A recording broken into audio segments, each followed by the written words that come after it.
Inevitably, it's Breitner over the ball. Augenthaler looking for a chance to shoot. And that's the moment that Aberdeen were dreading. Augenthaler, with a marvellous goal, puts Bayern in front. Stunned silence all round the stadium. The Aberdeen supporters can't believe it, and it really couldn't have been any simpler. A harshly given free kick in my view, but Breitner made the most of it, knocked the ball square. Augenthaler came forward, showed a lot of dexterity to create the space, and the shot left Leighton totally helpless. This time the variation, the short one, Kennedy flighting it in. That's a great header off the crossbar by McLeish. And a let-off indeed for Müller in the German goal. That was a great effort. And still McGee coming forward, trying to find a way through. He's brought down, the referee waves aside these faint appeals for a penalty kick. We'll take a look at that header one moment as Aberdeen come forward again. Here's Strachan playing it across. McLeish is still there, down it comes for Simpson, and the shot goes over. Well, Aberdeen picking up the pace. It could so easily have been the equaliser. Very intelligent corner kick by Peter Weir, playing it short to Kennedy. Kennedy flighting it across. There was the header. Müller was beaten, but the crossbar rescues Bayern. Interesting manoeuvre, and really the referee will have to take a grip on this. We're barely over the half-hour mark, but the Bayern players making it perfectly clear they'll use all their wiles as far as they can as Weir plays it across, and that's great handling by Müller. McGee was waiting. Well, that was a fine attack by Aberdeen. Weir finding space in the box, turning on it, playing it at an angle across Müller. McGee was waiting. Replaces Kennedy on the touchline. Breaks for Cooper, now McGee. That's a great cross, Eric Black is there. It's off the line, no, it's played in by Simpson, and Aberdeen are level. Pataudry comes alive. Neil Simpson, the scorer. So Simpson, with his 9th goal of the season, gives Aberdeen a lifeline. It looked as though Bayern had control. Created on the right. Space found to make that cross. A great ball across from McGee.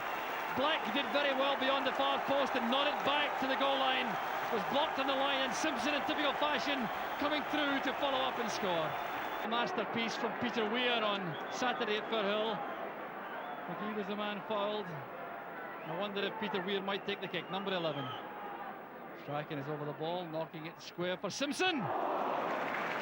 Well taken by Müller. The free kick worked well. Weir appeared to be bumped from behind by Dremler, and the header picked up by Kraus. This is Del Haye. Oh, beautiful shimmy from Rummenigge. This is danger for Aberdeen. Rummenigge looks to be through. The danger still not clear as Breitner shoots, and the deflection gives Bayern the corner. Well, how's this for a little bit of magic from Karl-Heinz Rummenigge? The pass coming inside, a little shake of the hips, and he leaves Willie Miller for dead. He tried to tee up the ball by playing it inside rather than shooting himself, as he might well have done.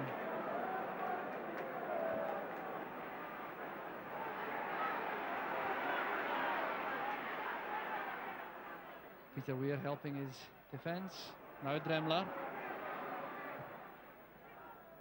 And it's got a touch. McLeish. And that is a special goal coming in from Flugler, which might well end Aberdeen's challenge in Europe. What a goal it was. We're 15 minutes into the second half, and Bayern go back in front. Hans Flugler's the scorer. Now just look at this. The ball is played in. It's touched on by Hannes. McLeish heads it out, and look at that for a volley. Not Peter Weir, but he's been a bit subdued after the interval.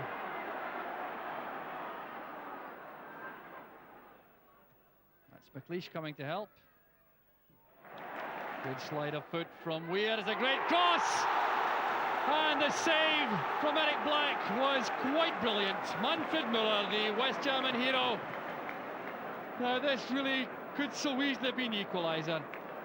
Weir took the ball back from McLeish, checked inside to his right foot. It was a great cross. Black got to it, a powerful header, and look at that for handling from Müller.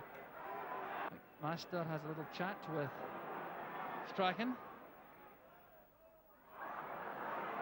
Well, they couldn't agree, obviously. Strachan plays it in. The header finds the net.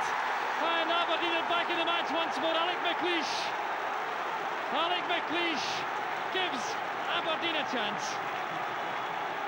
What a great goal it was. Now, just watch this free kick, and if you think for 1 minute that Strachan and McMaster were in any kind of confusion, you're wrong. They were doing this quite deliberately with a carefully rehearsed piece of tomfoolery to deceive the German defence, and it worked.